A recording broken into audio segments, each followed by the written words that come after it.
গ্রেফতার কর। হুজুর কয় হুজুরিটা কেমনে হয়? সারা জীবন যার হুকুম শুনে আমি তালিম করেছি, হুকুম তালিম করেছি, আজকে আমি প্রজা হইয়া প্রধানমন্ত্রী হাতে কেন হ্যান্ডকাপ কেমনে পরাইব? কয় বেশি কত না, আমি হুকুম দিছি এখন আমি প্রধানমন্ত্রী গ্রেফতার করো। সঙ্গে সঙ্গে ইব্রাহিম আদমের হাতের মধ্যে হাত করা লাগায়া দিছে।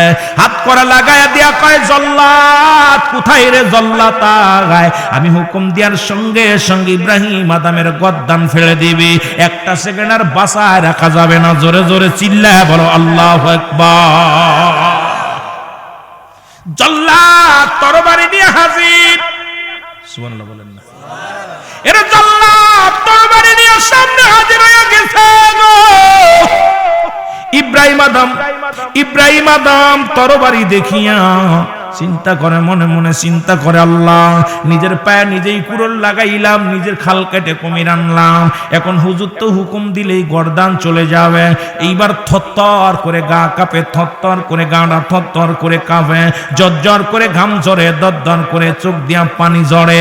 এরে দু চোখ দিয়া পানি ঝরে, কাল্লা নিজের কপাল নিজে পুরাইলাম, আর হাত কাঁপে, জীবনে খোলা তরবারি নিয়ে দাঁড়ায় আছে, এখনই হুকুম দিলে গর্দান চলে যাবে। এই টেনশনে প্রেশানিতে গা দিয়ে দরদর করে ঘাম ঝরে।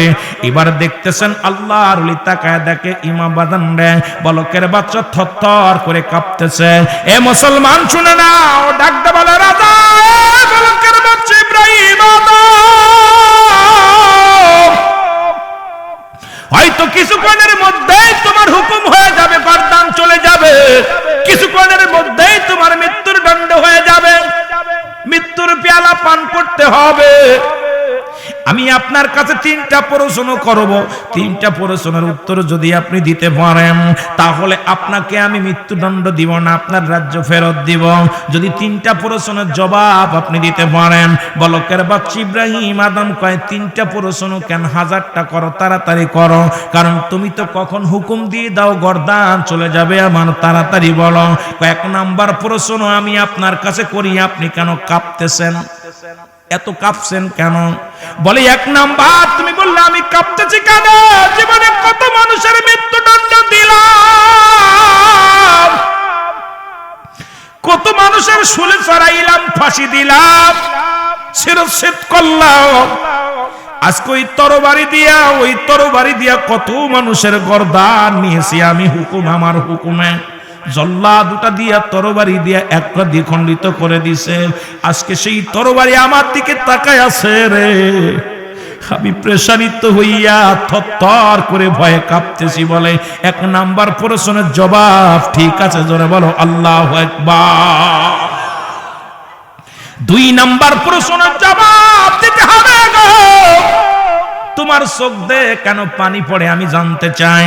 বলে আমার জীবনে এত ভয়, আমি চোখ দিয়ে পানি পড়ি, আর এত সম্পদ এত কিছু করে থুয়ে গেলাম, কিছুতেই বাঁচতে পারলাম না, নিজের ভয়ে নিজের ভুলে নিজেই মরলাম, আজকে এই জন্য আমার চোখ দিয়ে পানি পড়ে, মৃত্যু কত ভয়ঙ্কর। এরে আল্লামা মুফতি আমজাদ আলী সাহেব একটা কিতাব লিখছেন, কিতাবের নাম্বার শরিয়াত। এই কিতাবের মধ্যে লিখতে যা বললেন, দুনিয়ার মানুষ শোনো, একটা সাধারণ মৃত্যু হলো 70টা তাজা উটের গায়ের চামড়া জবাই না করিয়া উল্টো দিকে টান দিয়া লবণ আর মরিচ লাগায়া দিলে যতটুকু যন্ত্রণা হয়, একটা সাধারণ মৃত্যুর চাইতে 70 গুণ মৃত্যু যন্ত্রণা। এখন যারা মুসলমান শোনো, ওই মরণের চিন্তা কেন অন্তরের ভিতর আসে না রে? আপনার আমার আসে না? যখন আমরা যারা আমাদের অনেকেই মরণের সময় পায়খানা করে দেয়, একটু জিকির করেন লা ইলাহা ইল্লাল্লাহ, জোরে লা ইলাহা ইল্লাল্লাহ, আর জোরে লা ইলাহা ইল্লাল্লাহ, জোরে লা ইলাহা লা ইলাহা মুহাম্মাদুর সাল্লাল্লাহু আলাইহি ওয়াসাল্লাম। এর 2 নাম্বার প্রশ্নের জবাব। বলে আমি মুসলমান শোনো, ওই মরণের ভয়ে আমি কি করি, আমার চোখ দিয়ে পানি বাইর হয়। কয় ঠিক আছে, তোমার দ্বিতীয় প্রশ্নের উত্তর তোমার ঠিক আছে। 3য় নাম্বার প্রশ্ন, তোমার গা কেন, তুমি এই যে তোমার গা দিয়ে কেন ঘাম ঝরে? কয় এমন কোন বুদ্ধি পাই না, কিভাবে বাঁচবো, এত পেরেশানিত হয়ে যাচ্ছি, এই টেনশনে আমার গা দিয়ে দরদর করে ঘাম ঝরে। এরে আল্লাহর ওলি, মসজিদের ইমাম সাহেব, বলকের ইমাম সাহেব ডাক দে বলে, হুজুর আপনার 3টা প্রশ্নের জবাব আপনি সুন্দরভাবে বলেছেন, এই লান আপনি রাজসিংহাসন,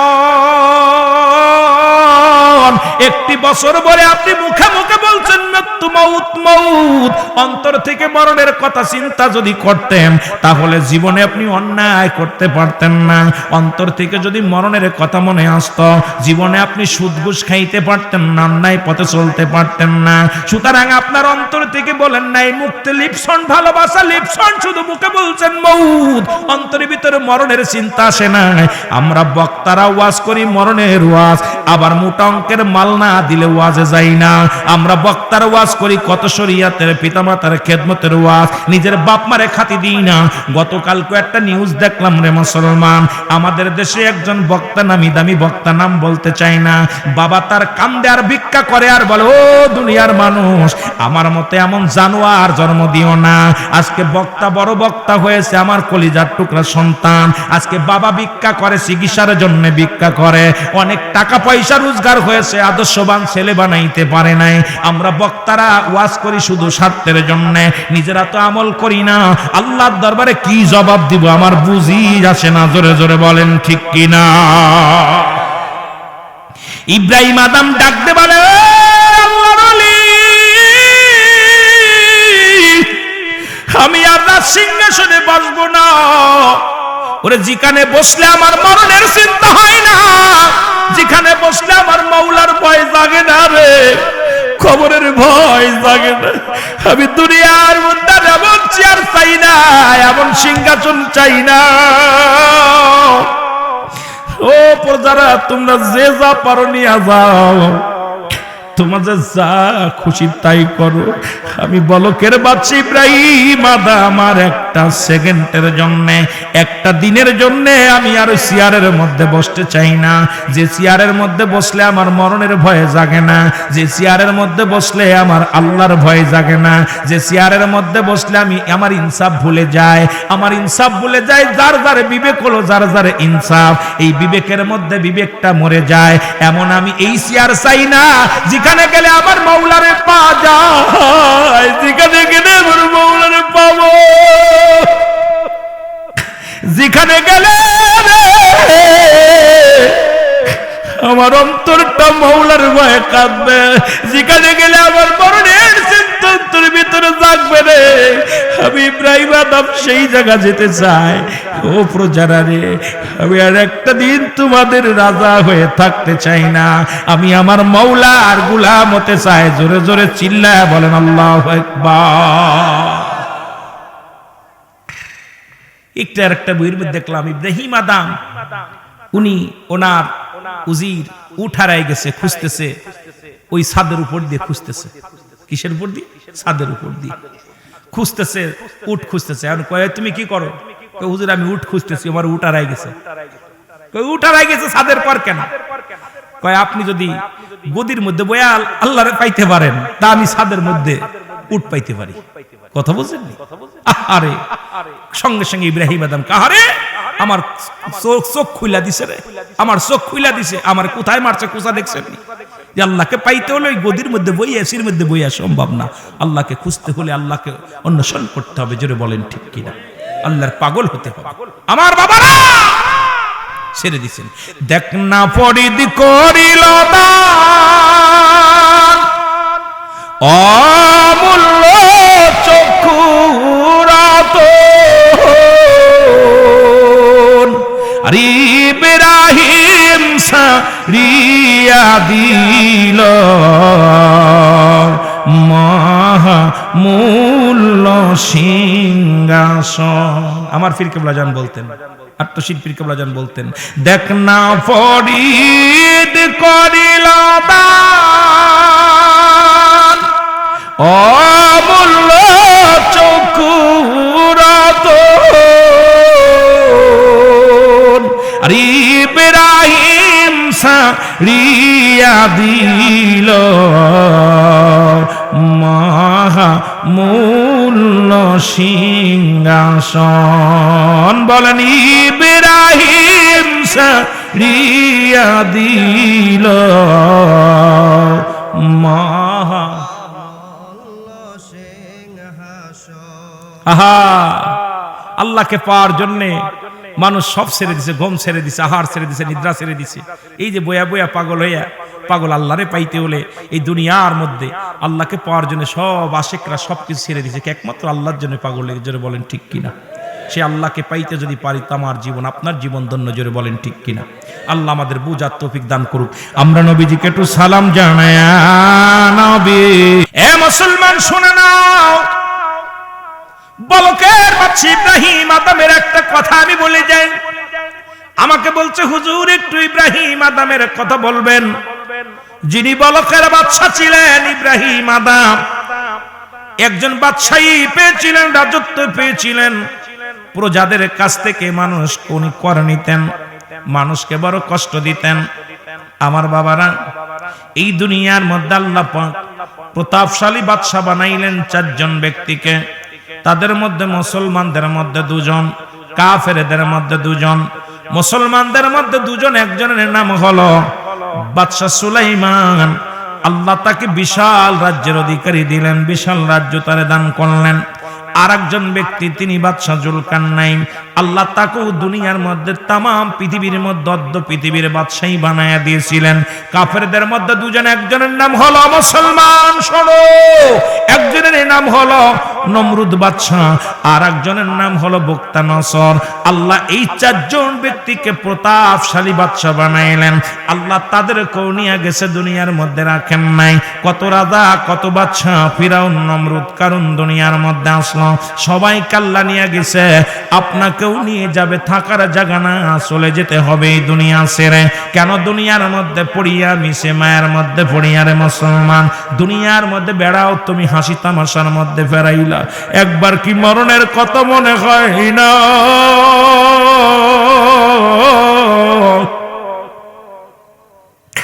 এর মরণের কত যদি মনে হয়, কেমনে তুমি নামাজ ছেড়ে দাও।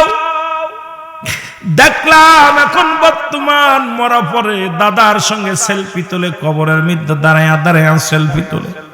মরা মানুষের দাড়ি ধরিয়া সেলফি তুলে ছবি দিয়া বলে আমার দাদা দুনিয়া থেকে বিদায় হয়ে গেছে। হাইরে মানুষ, তোদের অন্তর কেন কাঁদে না? মরণের ভয় কেন জাগে না রে মুসলমান? মানুষের তিনটা বিপদ। নাম্বার 1 হলো মানুষের মরণ। নাম্বার 2 হলো মুসলমান কবর। নাম্বার 3 হলো কিয়ামতের ময়দান। একটার পর একটা বিপদ দুনিয়ার মধ্যে মুসলমান। এই বিপদ থেকে বাঁচা সম্ভব না। দুনিয়ার কত রোগের ওষুধ পাইলাম,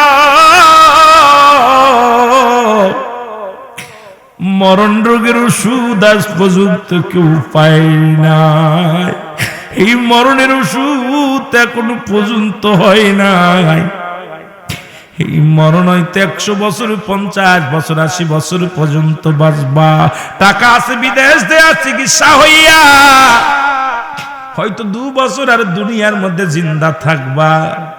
মুসলমান আমেরিকা, লন্ডন নিয়ে তোমাকে চিকিৎসা করাইয়া হয়তো তোমার আল্লাহ পাক আর 2-1 বছর 50 দিন হায়াত বাড়াইয়া দিবে, তবুও মরা লাগবে। এই মরণের পেয়ালা পান করতে হবে, এর মধ্যে কোনো সন্দেহ নাই।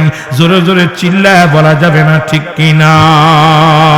আর একটু জোরে জোরে চিল্লায় বলা যাবে না, আল্লাহু আকবার। এ আমার ভাইরা, আমি যে কথা বলতেছিলাম, ইব্রাহিম আদম যিনি বলকের বাদশা ছিল গো, প্রতিনিয়ত প্রজাদেরকে কষ্ট দিত। প্রতিনিয়ত প্রজারা তার কথায় কষ্ট পেত, ব্যবহারে কষ্ট পেত, কর আদায় করত। আল্লাহ তাকে একটা সতী সাথী নারী দান করেছিল। বিবি তার ভালো একজন বিবি আল্লাহ তার দান করেছিল।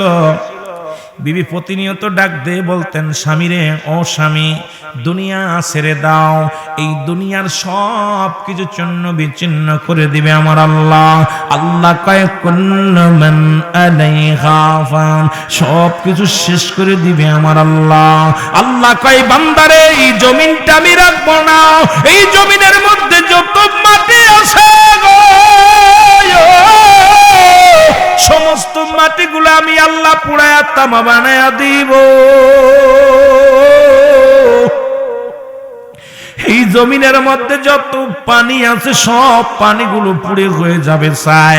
যেদিন কিচ্ছু বলতে কিচ্ছু রবে না, থাকবো শুধু আমি আল্লাহ।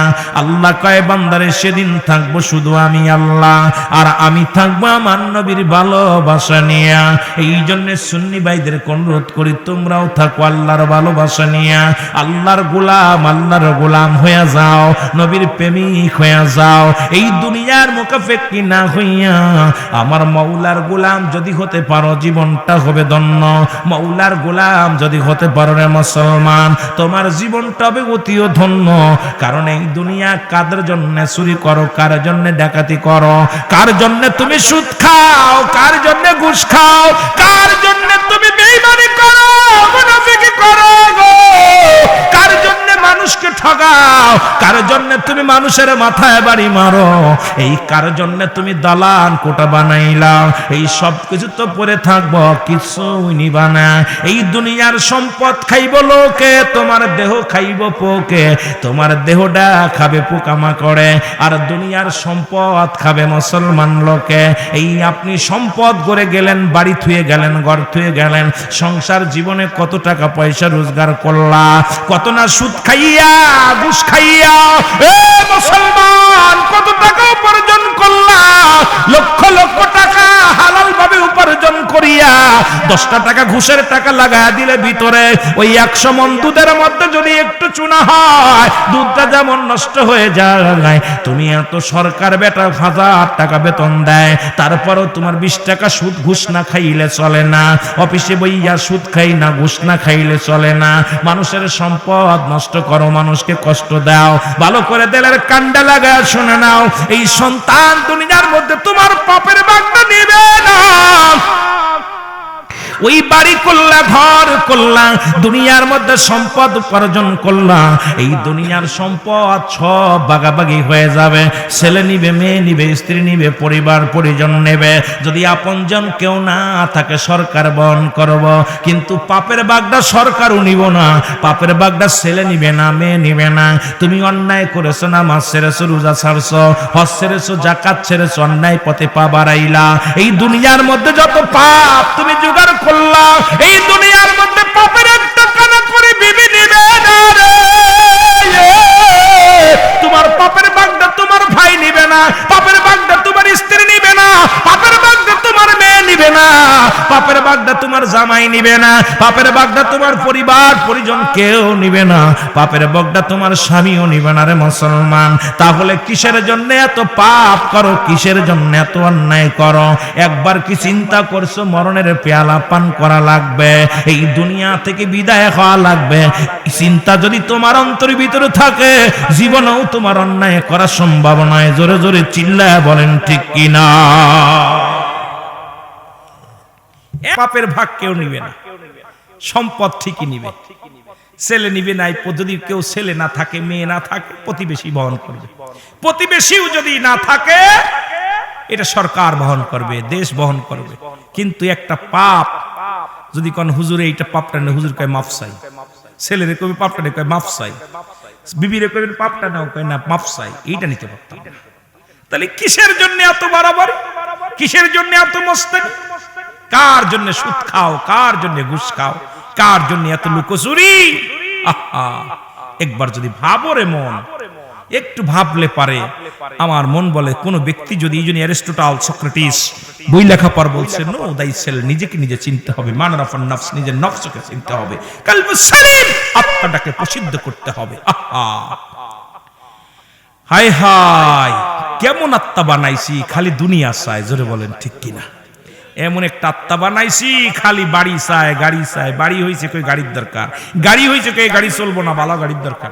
বউ বালা হয়েছে তারপরও মন চায় সে মানে ভালো একখান করতে পারতাম। কথা কইতেন নিবা, এই কথা কন না কেন? আহা, বেতন ৮০,০০০, চিন্তা করে ৯০,০০০ নিতে হবে। আল্লাহ চাহিদা মিটে ঠাইর অর্থ। এই অর্থের জন্য মানুষ কত নিম্ন পর্যায়ে চলে যেতে পারে।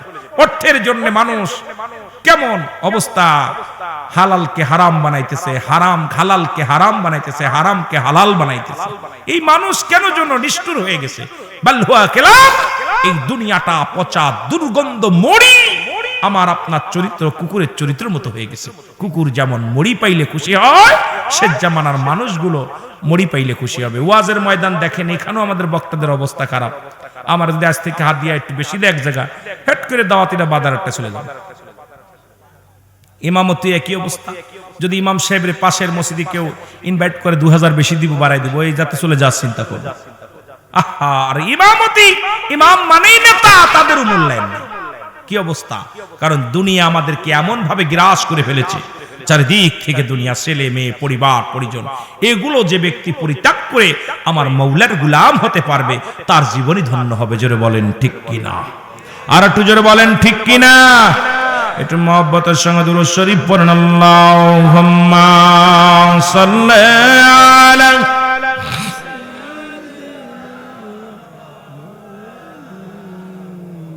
দুরূদ শরীফ এরকম পড়লে হইব, ওয়ালা আলি সাইয়্যিদিনা।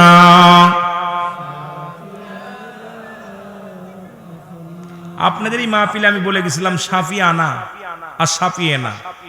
শাফিয়ানা শব্দের অর্থ আমি নবীরে পার করব, আর শাফিয়েনা নবী আমাকে পার করবে। আমি যেটা মাওলানা, একই শাব্দিক অর্থ হলো নবীজি আমাকে সুপারিশ করবে, পার করবে। কে করবে? নবীজি বলেন না, কে করবে? এখন কুল মানে বলো, আর কুল মানে খায় ফেলো। এক কুল মানে খায় ফেলো, আর এক কুল মানে বলো। একটা কুল বলতেছে, বলতে বলতেছে, আর একটা কুল মানে খায় ফেলতে বলতেছে। এখন আপনি খাবেন না বলবেন? কথা বলেন না কেন? হ্যাঁ, এখন বড় কাপ দে কুল আর কুল, একটা কাপ ছোট কাপ আর একটা বড় কাপ। উচ্চারণ এলোমেলো। আমি বারবার বলতে শাফিয়ানা, এখন আপনি যেই জন্য শাফিয়ানা কইতে গেলে শাফিয়ানা হয়ে যাচ্ছে। এই জন্য আমি আপনাদেরকে এই মাহফিলে বলে গেছিলাম আজ থেকে ৩-৪ বছর আগে, যে আমাদের বলতেছি মাওলানা মুহাম্মদ। এই আমার মাওলা গোলাম কি প্রতিনিধি, যিনি মাওলা আর মাওলার গোলাম হযরত মুহাম্মদ সাল্লাল্লাহু আলাইহি সাল্লাম আমাকে সুপারিশ করবে। কে করবে? কথা বলেন না কেন? নবীজি। জোরে বলেন সাল্লাল্লাহু আলাইহি সাল্লাম। এই জন্য আমি আপনাদেরকে একবার বুঝায় বলেছিলাম যে মাওলানা বলবেন। এখন আপনারা শাফিয়ানা কইতেছেন। আনা শব্দের অর্থ আমি, এনা শব্দের অর্থ উনি। এখন আপনার বাপের ক্ষমতা আছে নবীরে পার করা? কথা কইতেন নিবা? এই কিটা কিটা নবীরে পার করতে পারবেন? হাত উঁচু করেন দি। তাহলে আমি বলতেছি একটা, আপনি বলেন একটা। মাস্টারের চাইতে যদি ছাত্র বেশি বোঝে, এটা এফ গ্রেড। আর ওষুধ যদি দিতে গেলে ডাক্তারের চাইতে যদি রোগী বেশি বোঝে, এই রোগী বেশি কোন বাঁচানো সম্ভব না। কথা কইতেন নি? এই কথা কয় না, কষ্ট পান? ডাক্তারের চাইতে রোগী বেশি বুঝা বালা। আমি যেটা বলবো এটা শুনবেন। এই জন্য আমি আপনাদেরকে, আমি বিলে না, ওলামা একরাম যেটা বলবে এই না। অনেক সময় বাবা অনেক ভুল করি, আমরা অনেক ভুল করি, ভুল হাসতে হাসতে ভুল করি, এটাও বুঝি না। অনেক সময় শিরকি গুনাহ হয়ে যায়, অনেক অনেক গুনাহ করে ফেলি, শিরকি গুনাহ করে ফেলি। একটু আমার সাথে বলেন আল্লাহুম্মা সাইয়্যিদিনা মাওলানা মুহাম্মদ ওয়া আলা আলি সাইয়্যিদিনা। ওগো আশিকিনা রিভিন বলে কেমনে যাব মদিনায়?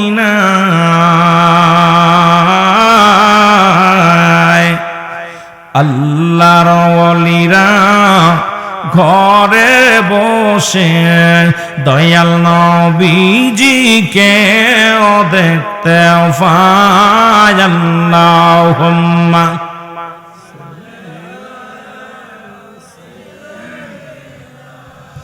মাওলানা মুহাম্মদ আলা আলি মাওলানা আল্লাহুম্মা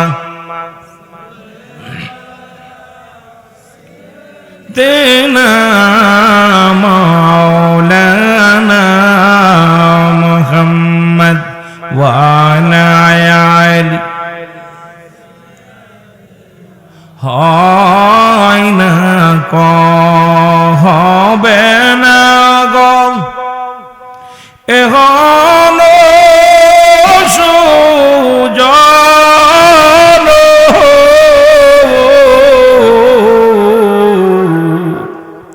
হয় নাই কো হবে না গো এখনো সুজন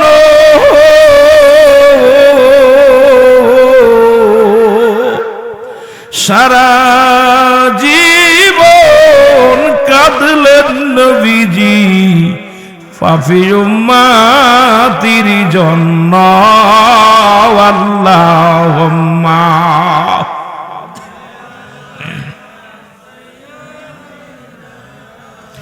মাওলানা মুহাম্মদ আলা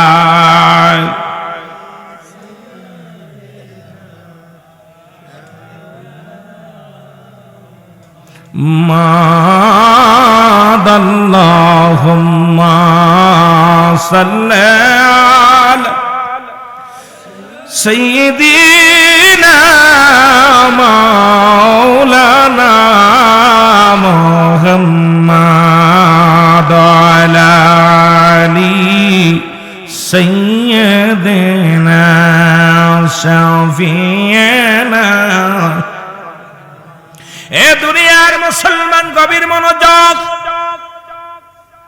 বলতেছিলাম ইব্রাহিম আদম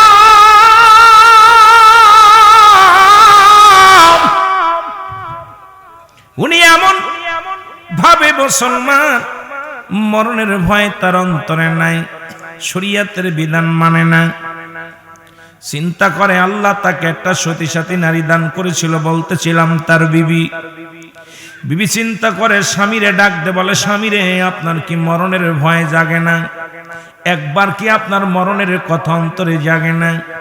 কত মানুষ বিদায় হয়ে যায়, কত মানুষের দাফন করালেন, কাফন পরালেন, কত মানুষ বিদায় হইয়া অন্ধকার জগতে ঘুমায় গেছে। স্বামীরে একবার কি আপনার অন্তরের ভিতরে মরণের চিন্তা হয় না? একবার কি আপনার মরণের কথা স্মরণ হয় না? বালকের বাচ্চা ইব্রাহিম আদম কয়, বিবি রে আমার অন্তরের ভিতরে কোনো মরণের ভয় নাই। ও বাবা শুনে নাও, একটু আমার মরণের ভয় জাগে না। ইব্রাহিম আদমের বিবি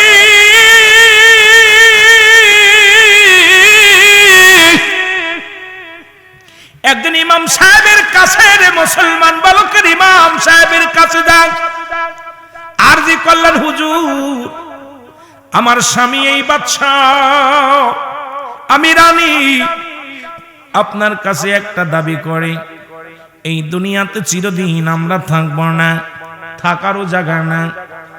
আপনি এমন একটা তদবির দেন, এমন একটা উপায় বের করেন যেন আমার স্বামী যেন আল্লাহ হয়ে যায়, আমার স্বামী যেন নামাজ আদায় করে, আমার স্বামী যেন প্রজাদেরকে কষ্ট দেয় না, আমার স্বামী যেন কাউকে কষ্ট দেয় না, আমার স্বামী যেন কোনো প্রজাদেরকে দুঃখ দেয় না। কারণ আমার স্বামী শরিয়াত মানে না, তরিকাত মানে না, হাকিকত মানে না, মারেফাত মানে না। আমার স্বামী তার মন গড়া মতো চলে।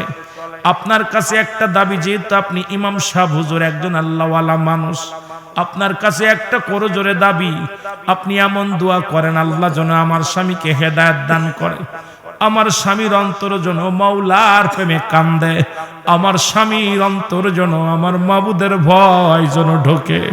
এই দুনিয়ার মধ্যে আমি থাকবো না, আমার স্বামী থাকবে না। আরে ইন্তেকালের পরে স্বামী যাবে জাহান্নামে, আমি এটা সহ্য করতে পারি না। আপনার কাছে একটা উপায় জানতে চাই, আল্লাহ যেন আমার স্বামীকে হেদায়েত দান করে, এমন একটা দোয়া করেন, জোরে জোরে চিল্লায় বলা যাবে না আল্লাহু আকবার। হুজুর বললেন, ডাক দিয়ে বলেন, আমি আগামী কাল রাজ দরবারে যাব, বাদশার সঙ্গে কথা হবে, বাদশাকে পরামর্শ দিব।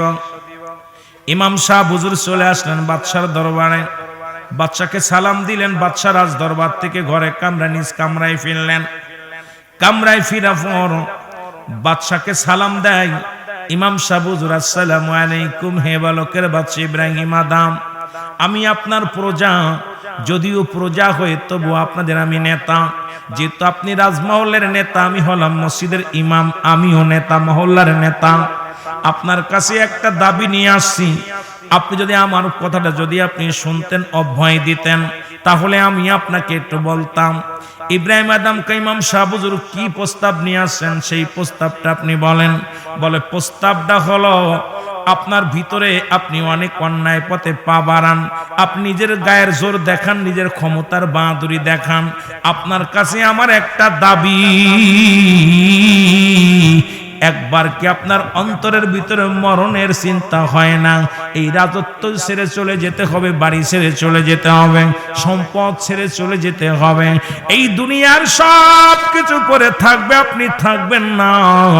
এই মরণের চিন্তা যদি আপনার ভিতরে থাকতো, কোনোদিন কোনো প্রজাদের কষ্ট দিতেন না। মরণের চিন্তা যদি আপনার ভিতরে থাকতো, জীবনে কোনো প্রজা আপনার জন্য চোখের পানি ফেলতো না। যদি মরণের চিন্তা আপনার মধ্যে থাকতো, তাহলে এই রকম কষ্ট পায়া প্রজারা দুকে দুকে মরত না। একটা দাবি করি, আপনাকে দুনিয়ার সব ছেড়ে চলে যেতে হবে।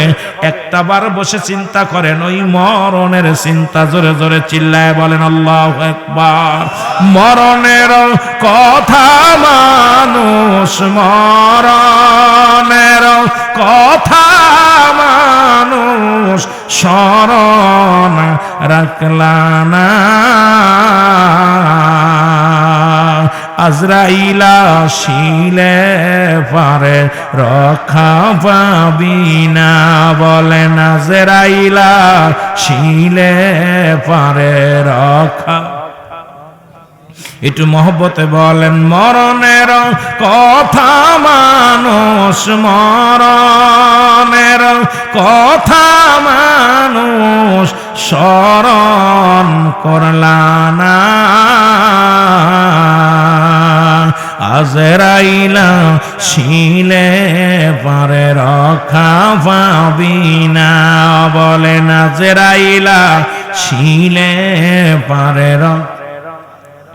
কত রাজা কত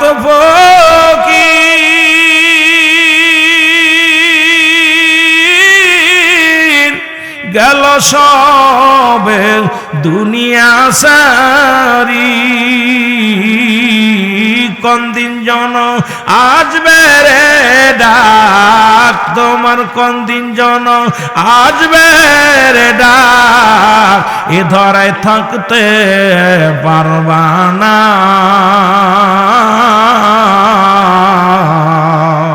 আজরাইলা শিলে পারে রক্ষা পাবি না। বলেন, আজরাইলা শিলে পারে রক্ষা। মহব্বতে বলেন, মরণের কথা মানুষ, মরণের কথা মানুষ স্মরণ করলা না। আজরাইলা শিলে পারে রক্ষা পাবি না। বলেন, আজরাইলা শিলে পারে। যেদিন সমান হবে দারি,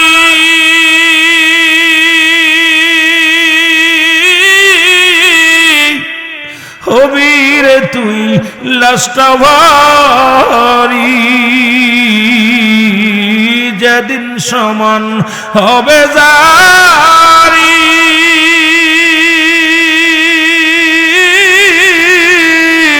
থাকবি রে ভাই ধরায় পড়ি।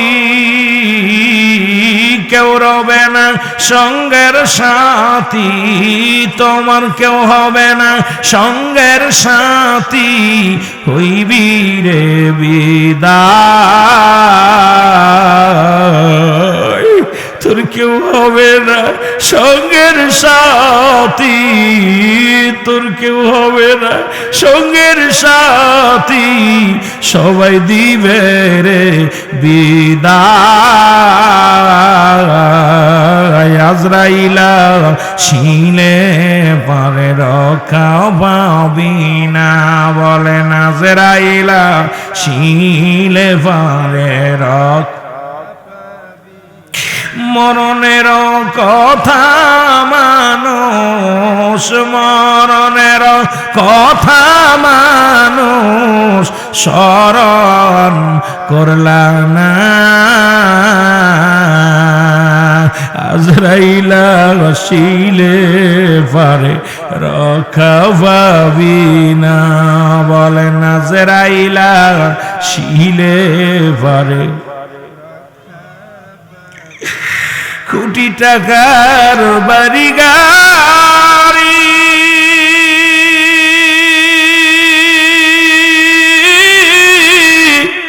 সবই যাইবা ওই দিন সারি, কোটি টাকার বাড়ি গাড়ি সবই যাইবা ওই দিন সারি, শূন্য হাতে বিদায় লইবা তুমি, শূন্য হাতে বিদায় লইবা, কিছু সঙ্গে যাবে না।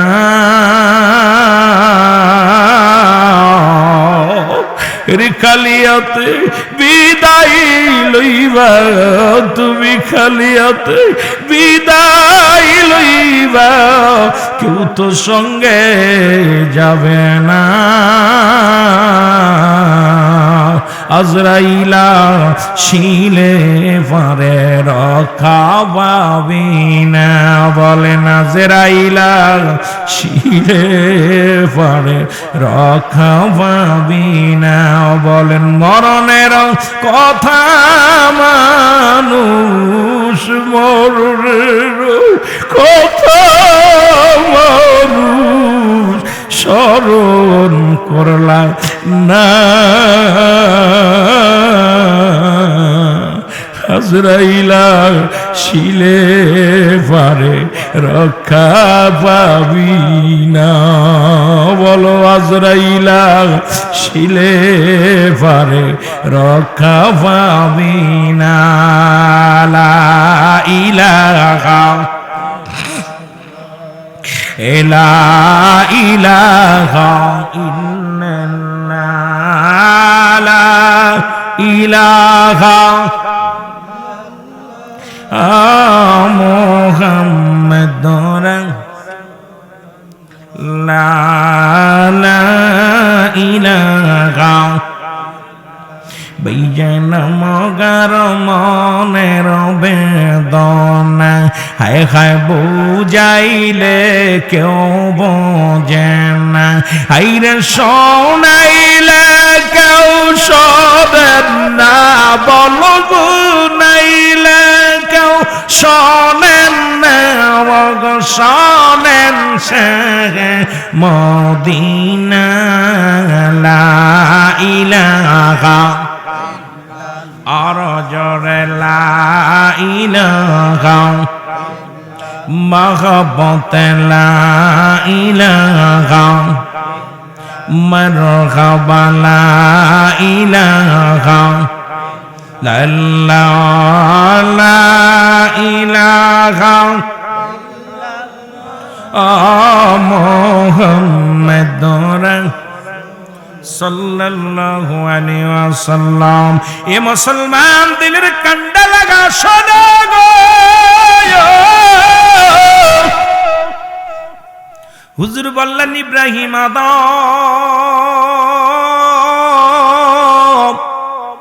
এত জুলুম ব্যভিচার অন্যায় তুমি করো, একবার কি মরণের চিন্তা করো না?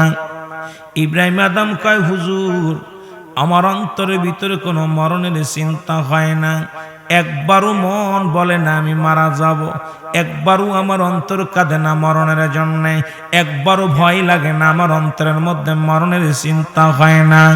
আল্লাহর মাহবুব বান্দা ডাক দে বলে, হুজুর আমি আপনাকে একটা তদবির দেব। সেই তদবির হলো আপনি বেশি বেশি করে মরণের চিন্তা করবেন। ঘুম থেকে উঠে মরণের চিন্তা করবেন।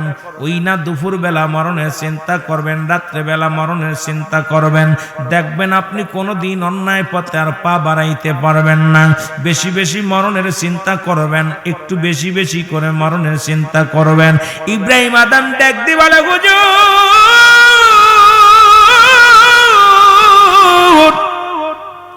আমার অন্তর ভিতরে মরণের, তবু আপনি যেহেতু বললেন মরণের চিন্তা যদি আমার ভিতরে ঢুকাইতে পারি ততই কতই না উত্তম। ইব্রাহিম আদম একটা স্বর্ণ দিয়ে মালা বানাইলেন। এই 100 দানা বানাইয়া সকালবেলা ঘুম থেকে উঠা কয় মৌত মৌত মৌত মৌত, এবং রাত্রেবেলা ঘুমানোর সময় কয় মৌত মৌত মৌত। একটা মাস যায়, 2টি মাস যায়, 6 মাস চলে গেল, বছর ঘুরে আসলো, কিন্তু ইব্রাহিম আদমের কোনো পরিবর্তন হয় নাই। ইব্রাহিম আদম এমন ভাবে মুসলমান মৌলার ভয় তার অন্তরে জাগে নাই। উনি তো মৌত মৌত চিন্তা করে। আল্লাহর ও মুসলমান শুনে ইব্রাহিম আদমের বিবি চলে গেলেন আল্লাহর মাহবুব বান্দার কাছে। ইমাম সাহেব হুজুরকে ডাক দে বলে, হুজুর আমার স্বামীকে আপনি কি তদবির দিলেন? আমার স্বামীর তো কোনো পরিবর্তন হলো না। আমার স্বামী তো আরো বেশি জুলুম করে, প্রজাদেরকে কষ্ট দেয়। এই দুনিয়ার মধ্যে মরণের চিন্তা একবারও হয় না। এই আল্লাহর মাহবুব বান্দা ডাক দেখো, আমি যাব আগামী দিন রাজদরবারে দেখে আসতে যাব। আগামী দিন চলে আসলেন রাজদরবারে আল্লাহর ওলি, আল্লাহর মাহবুব বান্দা। জোরে বলো আল্লাহু আকবার। এর ইমাম সাহেব হুজুর বালকের বাচ্চা ইব্রাহিমের কাছে ডাকতে বলো, হুজুর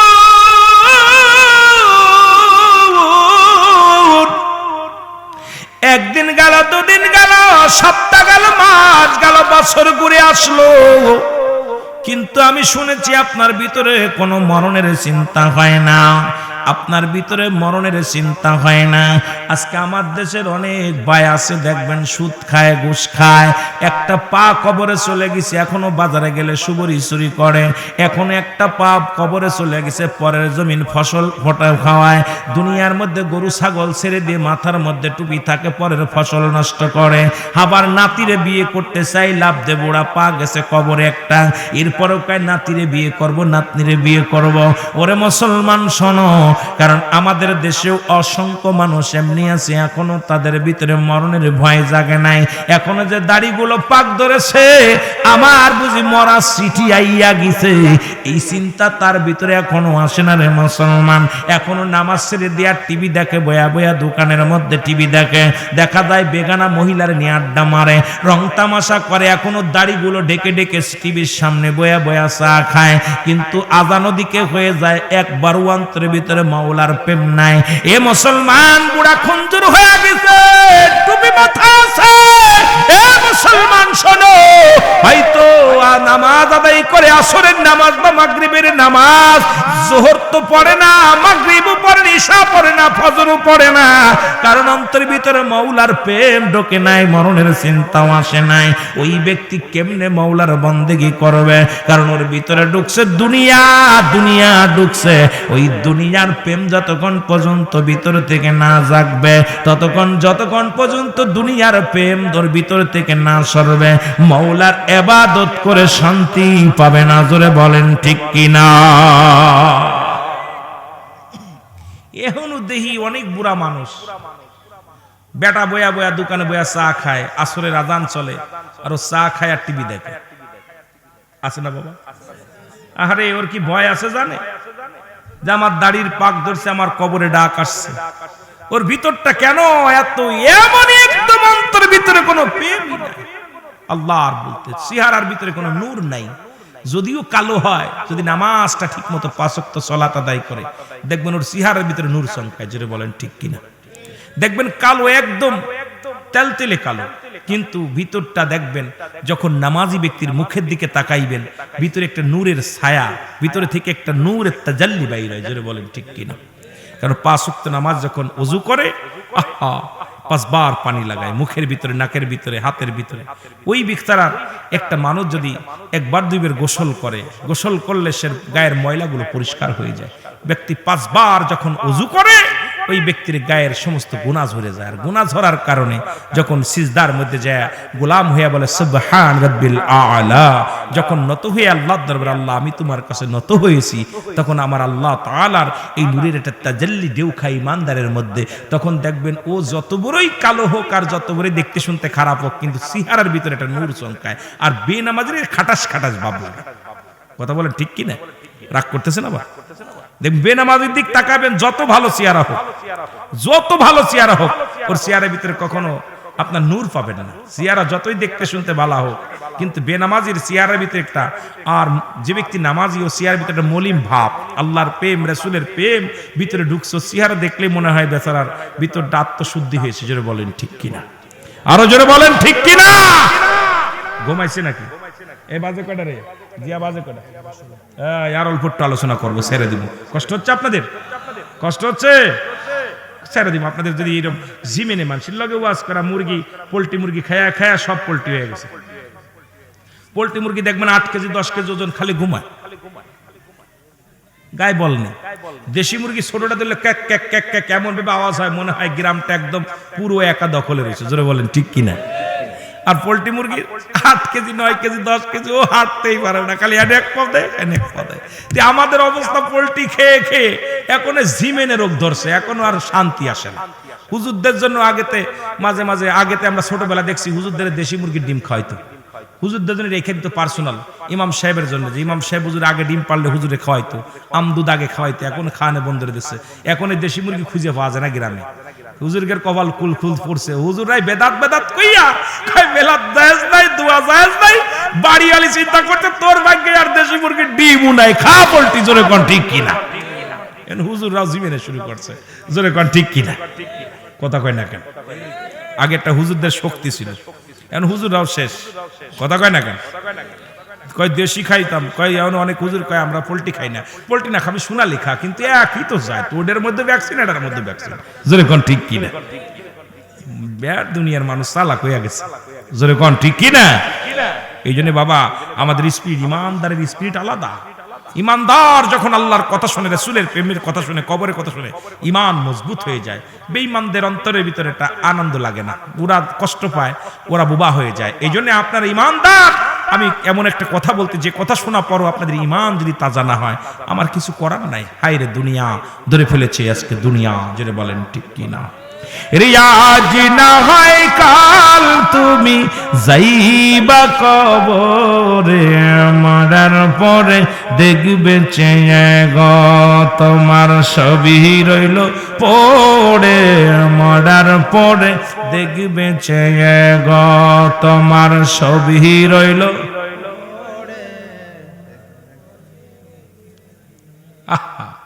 মৃত্যু ব্যক্তি তখনও টের পায় না যতক্ষণ পর্যন্ত কবরে না আনবে। উনার রুহুটা চলে গেলে উনি মনে করে, যেমন স্বপ্নের মধ্যে আপনারা মৃত্যু দেখেন না, মরণ ব্যক্তি ঠিক একই অবস্থা। যখন তার রুহুটা চলে যায়, আপনজন যতক্ষণ পর্যন্ত গোসল করায়, সাবান মাখায়, কাফন পরায়, ততক্ষণ পর্যন্ত টের পায় না। যখনই উনি কবরে রাখবেন তখন টের পায়। যখনই কবরে রেখে ওঠে তখনই উনি টের পায় যে আমি এই মনে হয় শেষ বিদায়। তখন যেমন ঘুম থেকে স্বপ্নের মধ্যে যেমন স্বপ্নে দেখেন দাবড়াইতেছে দাবড়াইতেছে, উঠার জন্য, দৌড়ানোর জন্য, পালানোর জন্য চেষ্টা করেন, তখন ওই ব্যক্তি আর উঠতে পারে না। তখনই যখন টের পায় তখনই কান্না শুরু করে দেয়, কান্না জড়িত দেয় মরণ ব্যক্তি। যখনই তার আগে টের পায় না, যখন রুহুটা চলে যায় ও ঘুমায় আসে, কেন আপনজন পাশে আছে, ভাই বন্ধু ছেলে মেয়ে সবই তো আমার পাশে আছে, ততক্ষণ পর্যন্ত টের পায় না। গোসল করায় টের পায় না যে আমার গোসল করাইতেছে, ওই একই রকম স্বপ্নের মতো। এরপরে যখন কাফনের কাপড় পরায় তখনও টের পায় না, তখনও চিন্তা করে আমার আপনজন তো পাশে আছে, আমি তো একা না। যখনই তাকে একা রেখে ওই যখনই কবর গোরস্থান থেকে যখনই মানুষ বিদায় হয়, তখনই ও জাগ্রত হয়ে যায়, তখনই রুহুটা আবার ভিতরে আসে, তখন ও পাগল হয়ে যায় উঠার জন্য, কিন্তু আর উঠতে পারে না, কথা বলতে পারে না, আর ওঠা সম্ভব নয়। স্বপ্নের মধ্যে বুবায় ধরলে যেমন অবস্থা হয়, ঠিক একই অবস্থা। এটা নিয়ে আলোচনা করলে অনেক বাইর হবে, তবে এটা নয়। রিয়াজ না হয় কাল তুমি যাইবা কবরে, মরার পরে দেখবে চেয়ে গো তোমার ছবি রইল পড়ে। পরে দেখবে চেয়ে গো তোমার সবই রইল। এর দাদাই গেছে বাবাই গেছে কেউ আসলো না ফিরে, তোমার তো যাইতে হবে গো ভাইরে অন্ধকার কবরে, তোমার তো যাইতে হবে রে। আয় গায়ে দাদাই গেছে বাবাই গেছে, দাদাই গেছে বাবাই গেছে কেউ আসলো না ফিরে, তোমার তো যাইতে হবে গো ভাইরে অন্ধকার কবরে, তোমার তো।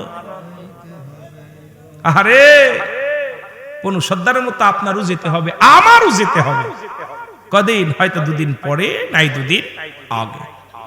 এ মুসলমান গভীর মনোযোগ, হুজুর এসে ডাকতে বলে হুজুর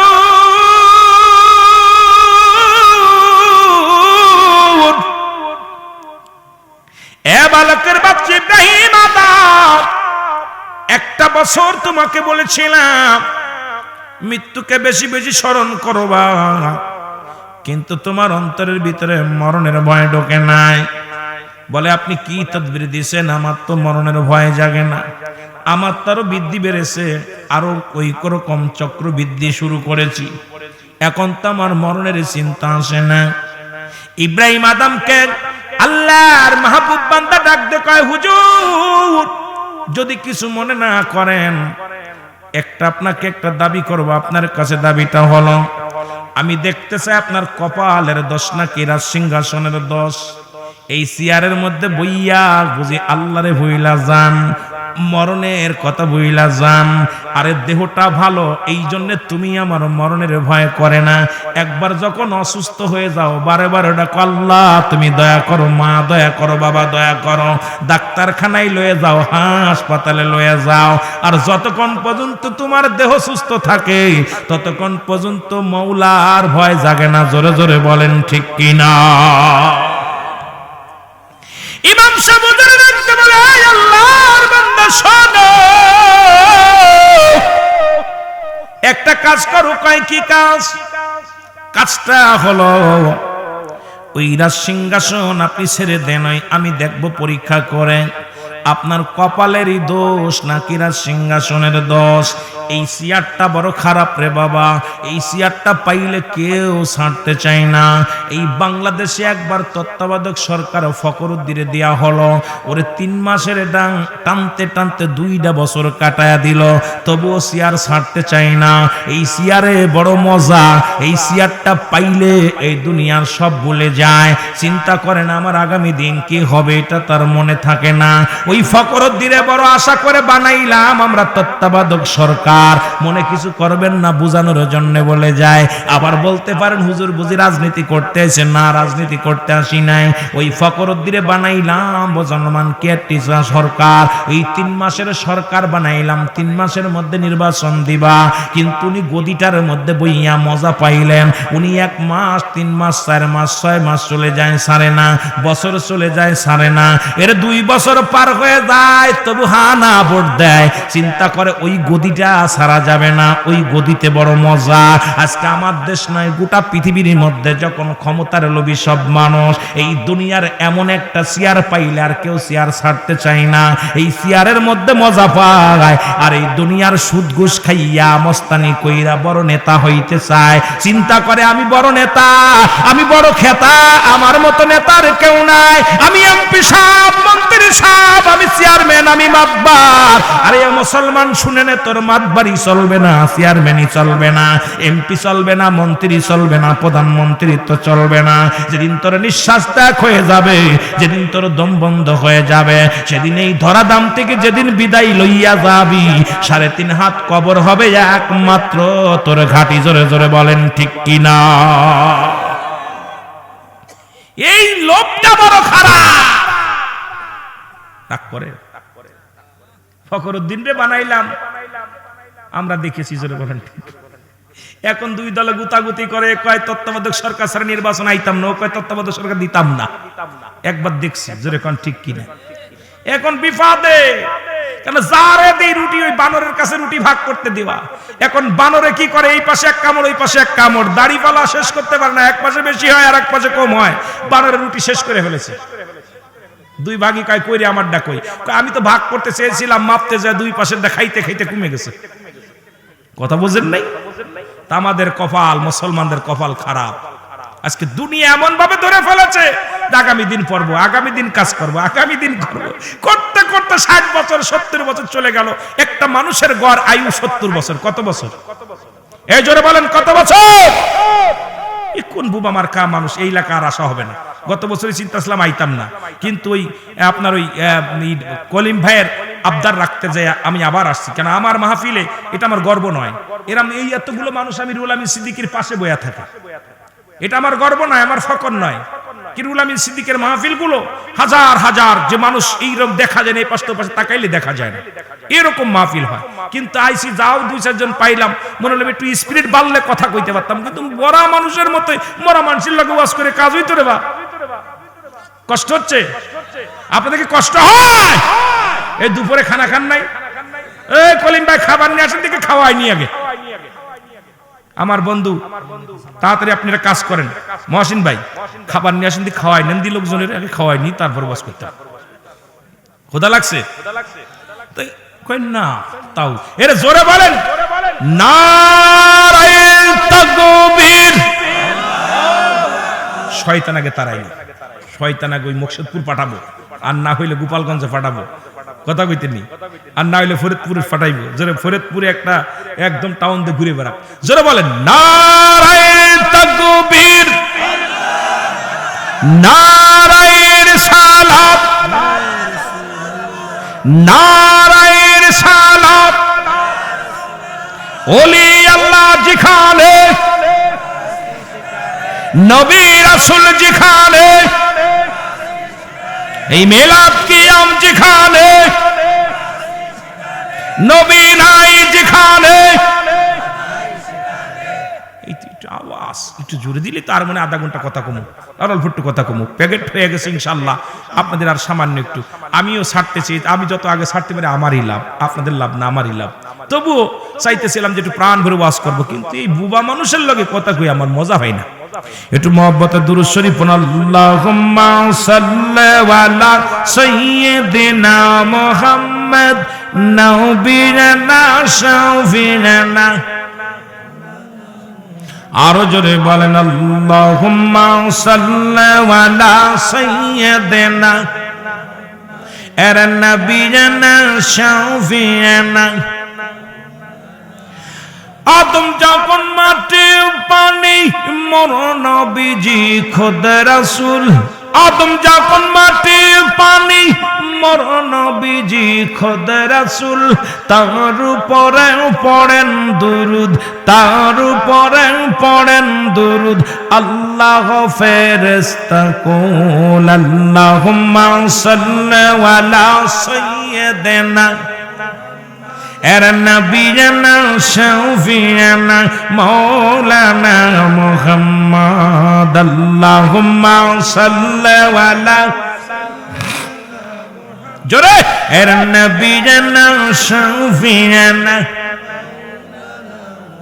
উড়ে যাও রে রাতের হাওয়া, যাও রে উড়ে মদিনায়, উড়ে যাও রে মাগুরার হাওয়া, যাও রে উড়ে মদিনামের সালাম খানি, এই আশিকের সালাম খানি পৌঁছাই দিও মদিনায়। আল্লাহুম্মা সাল্লি আলা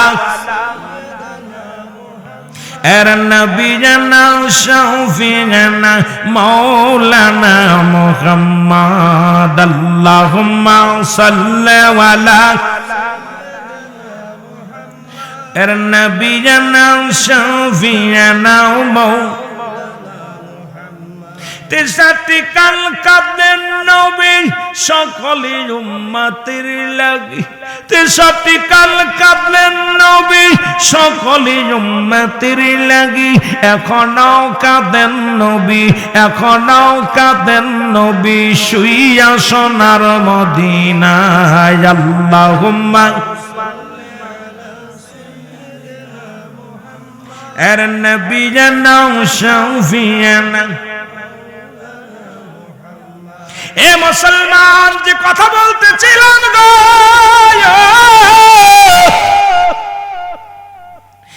এর ইমাম সাহেব হুজুর ডাক দে কয়, ইব্রাহিম আদম, এ তুমি একটু গদিটা ছেড়ে দাও, আমি দেখতে চাই আপনার কপালের দোষ নাকি আপনার রাজসিংহাসনের দোষ। উজির কয়, হুজুর খবরদার, সিয়া সানা যাবে না। ওই আলেমের কিন্তু আলেমদের বিশ্বাস করা যাবে না। ওই চেয়ার যদি ছেড়ে দেন সর্বনাশ, চেয়ার ছাড়া যাবে না। এই আল্লাহর মাহবুব বান্দা ডাক দে কয়, ইব্রাহিম আদম শোনো, এই চেয়ারটা আমার 2 দিনের জন্য নয়, 3 দিনের জন্য নয়, একটা সপ্তাহের জন্য চেয়ারটা ছেড়ে দাও। আমি ওই চেয়ারের মধ্যে বসে দেখবো আপনার কপালের দোষ নাকি ওই সিংহাসনের দোষ। কয় না না, 1 সপ্তাহের জন্য দেওয়া যাবে না। কয় 2 দিনের জন্য দেন। কয় না, 1 দিনের জন্য দেন না। কয় আমার কয়েক ঘন্টার জন্য ছেড়ে দেন, আমি দেখবো আপনার চেয়ারের দোষ নাকি আপনার কপালের দোষ। এবার আল্লাহর ওলির কথা শুনিয়া এ মুসলমান ইব্রাহিম আদম কয়, দিলাম, কয়েক ঘন্টার জন্য চেয়ারটা ছেড়ে দিলাম।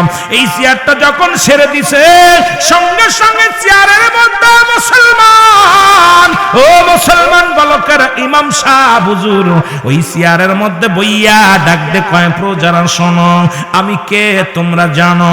সবাই কয়, আপনি বলকের বাদশাহ, বলকের ইমাম সাহেব, আপনি বলকের বড় মসজিদ জামে মসজিদের ইমাম সাহেব। কয় না না না না, 2 মিনিট আগেও ছিলাম আমি বলকের ইমাম সাহেব, বলকের জামে মসজিদের ইমাম সাহেব। এখন আমি হইলাম যে তুই চেয়ারটা কি কইডেরা সিংহাসন, এটার মধ্যে বসে কে? কয় রাজা, যিনি হয় প্রজা নয় রাজা বসে। তাহলে যে তুই চেয়ারের মধ্যে আমি বসে আছি, এই চেয়ারটার মালিক এখন আমি হইলাম বলকের বাদশা, তোমরা হইলা প্রজা। জোরে জোরে চিল্লায়া বলা যাবেন আল্লাহু আকবার। চেয়ারটার মধ্যে বসলেই সেই প্রধান হয়ে যায়।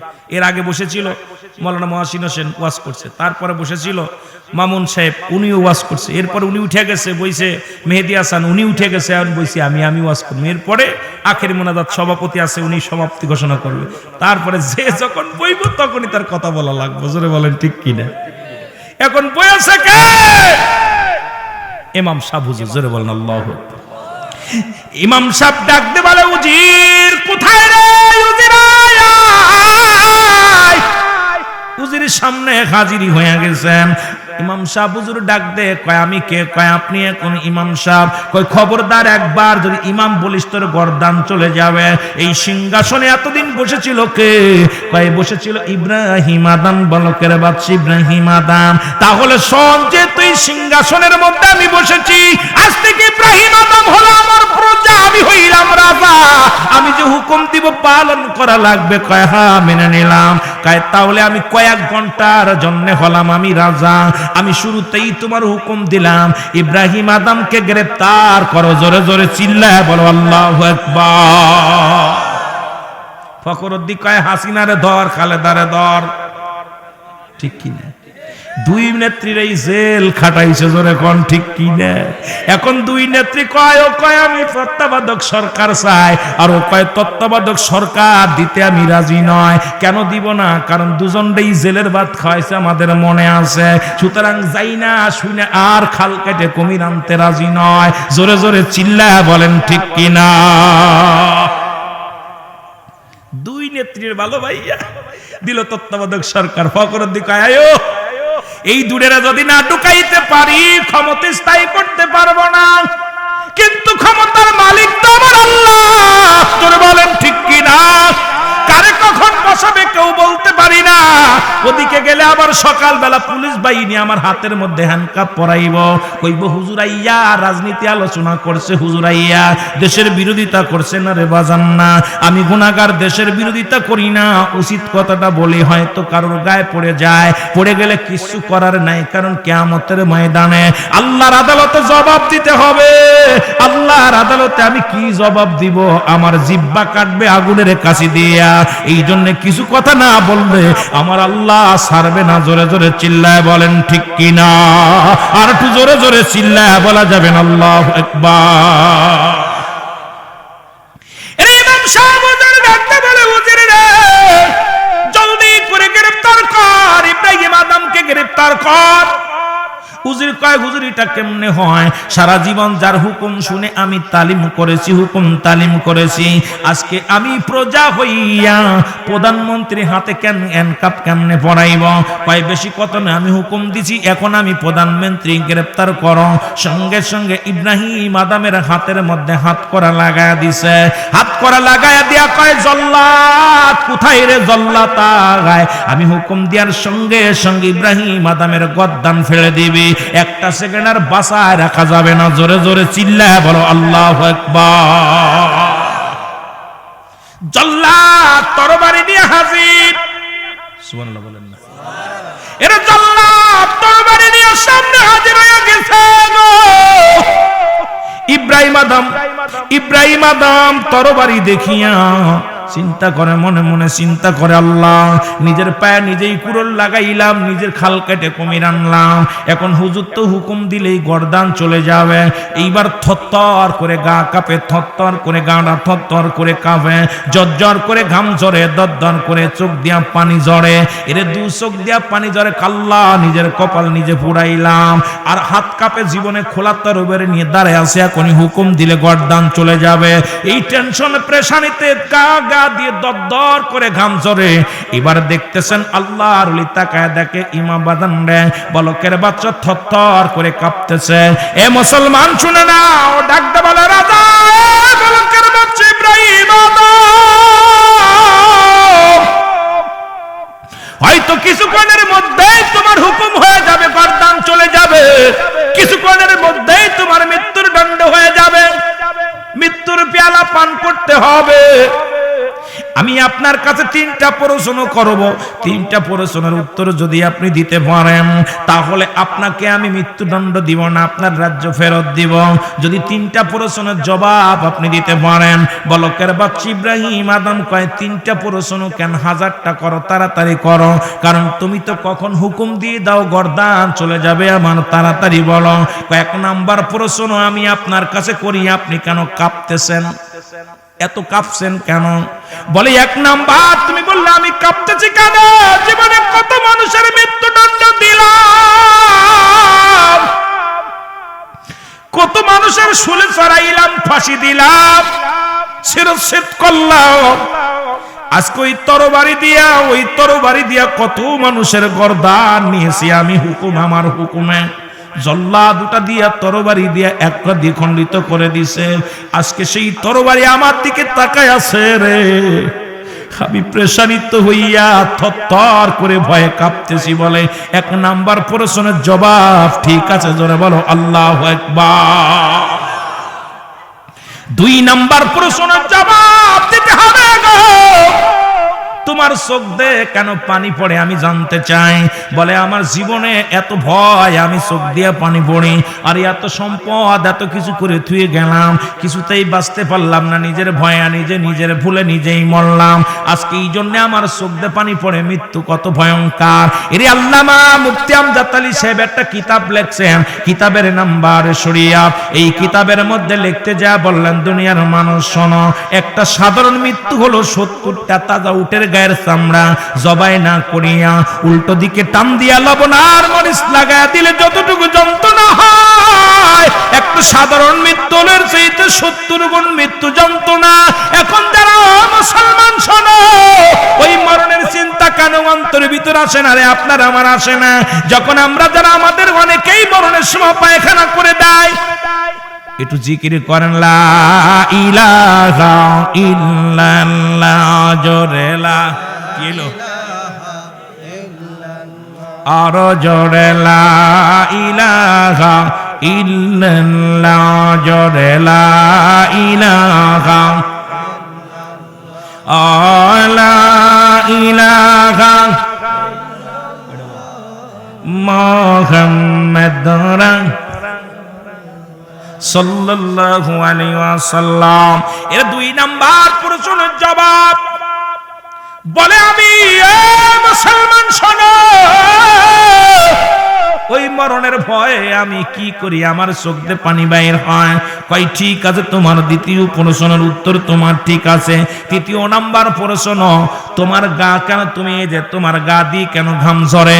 কই এমন কোন বুদ্ধি পাই না, কিভাবে বাঁচবো, এত পেরেশানিত হয়ে যাচ্ছি, এই টেনশনে আমার গা দিয়ে দরদর করে ঘাম ঝরে। এরে আল্লাহর ওলি, মসজিদের ইমাম সাহেব, বলকের ইমাম সাহেব ডাক দে বলে, হুজুর আপনার 3টা প্রশ্নের জবাব আপনি সুন্দরভাবে বলেছেন, এই লান আপনি রাজসিংহাসন 1 বছর পরে আপনি মুখে মুখে বলছেন মৃত্যু, মউত মউত, অন্তর থেকে মরণের কথা চিন্তা যদি করতেন তাহলে জীবনে আপনি অন্যায় করতে পারতেন না। অন্তর থেকে যদি মরণের কথা মনে আসতো, জীবনে আপনি সুদ ঘুষ খাইতে পারতেন না, অন্যায় পথে চলতে পারতেন না। সুতরাং আপনার অন্তর থেকে বলেন নাই মুক্তি লিপসন, ভালোবাসা লিপসন, শুধু মুখে বলছেন মউত, অন্তরের ভিতরে মরণের চিন্তা আসে না। আমরা বক্তারা ওয়াজ করি মরণের ওয়াজ, আবার মোটা অঙ্কের মাল না দিলে ওয়াজে যাই না। আমরা বক্তারা ওয়াজ করি কত শরীয়তের পিতামাতার খেদমতের ওয়াজ, নিজের বাপ মারে খাতি দিই না। গতকালকে একটা নিউজ দেখলাম রে মুসলমান, আমাদের দেশে একজন বক্তা, নামি দামি বক্তা, নাম বলতে চাই না, বাবা তার কান্দে আর ভিক্ষা করে আর বলে, ও দুনিয়ার মানুষ, আমার মতে এমন জানোয়ার জন্ম দিও না। আজকে বক্তা বড় বক্তা হয়েছে, আমার কলিজার টুকরা সন্তান, আজকে বাবা ভিক্ষা করে, চিকিৎসার জন্য ভিক্ষা করে, অনেক টাকা পয়সা রোজগার হয়েছে, আদর্শবান ছেলে বানাইতে পারে নাই। আমরা বক্তারা ওয়াজ করি শুধু স্বার্থের জন্য, নিজেরা তো আমল করি না। আল্লাহর দরবারে কি জবাব দিব আমার বুঝি আসে না, জোরে জোরে বলেন ঠিক কিনা। ইব্রাহিম আদম ডাকতে বলে, আল্লাহর ওলি, আমি আল্লাহর সিংহাসনে বসবো না। ওরে যেখানে বসলে আমার মরণের চিন্তা হয় না, যেখানে বসলে আমার মাওলার ভয় জাগে না রে, কবরের ভয় জাগে না। আমি দুনিয়ার মধ্যে এমন চেয়ার চাই না, এমন সিংহাসন চাই না। ও প্রজারা, তোমরা যে যা পারো নিয়ে যাও, তোমাদের যা খুশি তাই করো। আমি বলকের বাচ্চা ইব্রাহিম আদা, আমার একটা সেকেন্ডের জন্য, একটা দিনের জন্য আমি আর চেয়ারের মধ্যে বসতে চাই না। যে চেয়ারের মধ্যে বসলে আমার মরণের ভয় জাগে না, যে চেয়ারের মধ্যে বসলে আমার আল্লাহর ভয় জাগে না, যে চেয়ারের মধ্যে বসলে আমি আমার ইনসাফ ভুলে যাই, আমার ইনসাফ ভুলে যাই। যার যার বিবেক হলো যার যার ইনসাফ, এই বিবেকের মধ্যে বিবেকটা মরে যায়, এমন আমি এই চেয়ার চাই না যেখানে গেলে আমার মাওলারে পাওয়া যায়, যেখানে গেলে আমার মাওলারে পাবো, যেখানে গেলে আমার অন্তরটা মাওলার ভয়ে কাঁদবে, যেখানে গেলে আমার মরণের চিন্তা অন্তরের ভিতরে জাগবে রে। আমি ইব্রাহিম আদম সেই জায়গা যেতে চাই। ও প্রজারা রে, আমি আর একটা দিন তোমাদের রাজা হয়ে থাকতে চাই না, আমি আমার মাওলার গোলাম হতে চাই। জোরে জোরে চিল্লায় বলেন আল্লাহু আকবার। একটা আরেকটা বইয়ের মধ্যে দেখলাম ইব্রাহিম আদম, উনি ওনার উজির উট হারায় গেছে, খুঁজতেছে, ওই ছাদের উপর দিয়ে খুঁজতেছে। কিসের উপর দিয়ে? ছাদের উপর দিয়ে খুঁজতেছে, উট খুঁজতেছে। এখন কয় তুমি কি করো? হুজুর আমি উট খুঁজতেছি, আমার উট হারায় গেছে। উট হারায় গেছে ছাদের পর কেন? কয় আপনি যদি গদির মধ্যে বয়া আল্লাহরে পাইতে পারেন, তা আমি ছাদের মধ্যে উট পাইতে পারি। কথা বলছেন? আরে সঙ্গে সঙ্গে ইব্রাহিম আদম কাহারে আমার চোখ খুইলা দিছে রে, আমার চোখ খুইলা দিছে। আমার কোথায় মারছে কোথা দেখছেন? যে আল্লাহকে পাইতে হলে ওই গদির মধ্যে বইয়া, এসির মধ্যে বইয়া সম্ভব না। আল্লাহকে খুঁজতে হলে আল্লাহকে অন্বেষণ করতে হবে। জোরে বলেন ঠিক কিনা? আল্লাহর পাগল হতে হবে। আমার বাবারা ছেড়ে দিছেন। দেখ না পরিদ করিল দান, অমূল্য চক্ষুরাত, আর ইব্রাহিম সারিয়া দিল মহামূল্য সিংহাসন। আমার ফির কেবলা জান বলতেন, আত্মশিল্পীর কেবলাজান বলতেন, দেখ না ফরিদ করিল দান অমূল্য চক্ষুর আর ইব্রাহিম সারিয়া দিল মূল্য সিংহাসন। বলেন ইব্রাহিম সারিয়া দিল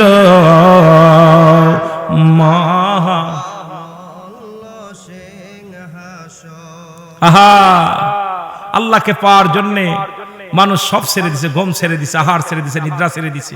এই যে বয়া বয়া পাগল হইয়া, পাগল আল্লাহরে পাইতে হলে এই দুনিয়ার মধ্যে আল্লাহকে পাওয়ার জন্য সব আশিকরা সবকিছু ছেড়ে দিছে, একমাত্র আল্লাহর জন্য পাগল। জোরে বলেন ঠিক কিনা? সে আল্লাহকে পাইতে যদি পারি তো আমার জীবন, আপনার জীবন ধন্য। জোরে বলেন ঠিক কিনা? আল্লাহ আমাদের বুঝার তৌফিক দান করুক। আমরা নবীজিকে একটু সালাম জানায়া নবী।